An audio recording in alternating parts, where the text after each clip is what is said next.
my take, it's their personal opinion. Sa kanila po yun, I do not judge.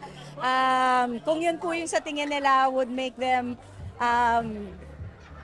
appreciated more, then so be it. Pero kasi po, ako po personal po, I try to, while I know and acknowledge that me being an artista is a very, very big factor, I try to separate it from my work as a public official, as a public servant.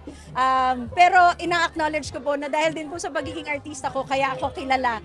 Pero gusto ko rin po makita yung ibang side na pag public servant, iba rin po ang dapat na binibigay at pinapakita natin sa mga tao. Siguro yung mabigay namin yung tama sa katotoong information kung yung ginagawa natin. Marami kasing fake news eh. Marami tayong kasama, dinederail yung mga tao. Hindi nila nakikita yung totoong nangyayari sa paggogobyerno natin. Kaya hindi nila naiintindihan yung good governance. So the challenge is for us to deliver the right information. Kung ano talaga yung nasa batas, yun yung sasabihin natin. Kung ano yung ginagawa talaga natin, kung saan natin nilagay yung pondo, yun yung i-report natin. So kailangan ma-inform natin yung mga tao ng maayos.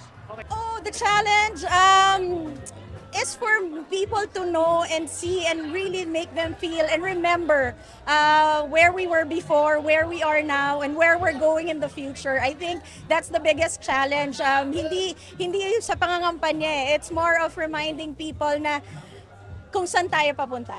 Hindi siya mahirap ibenta, pero I think mahirap siyang ipakilala. Very vague kung ano yung good governance sa mga tao kasi marami na tayong generations na nakasanayan ng klase ng politika. Pero I guess once it starts, when you get the ball rolling about good governance and people feel it makes a mark. Sabi ko nga, I think ang pinagkaiba dito sa Pasig City, ramdam ng mga Pasigueño na kahit papano gumaang na ang buhay dito sa Pasig. And I think that's what makes it work. Dati nung nagsimula si Mayor Vico, wala siyang kasamang konsehal. May progress pero mahirap. Ngayon, kami yung mga kasama niya, nung 2022 na panalo, yung progress siguro, I would like to say na from 10% to 90 to 95%. So nag-improve talaga drastically yung mga program. Again, madaling gumawa ng programa, pero yung pagbabudget, saka yung tamang kasama mo. For example, hindi kami nag-aaway-away dito sa infrastructure. Kasi sa iba, baka ganun eh.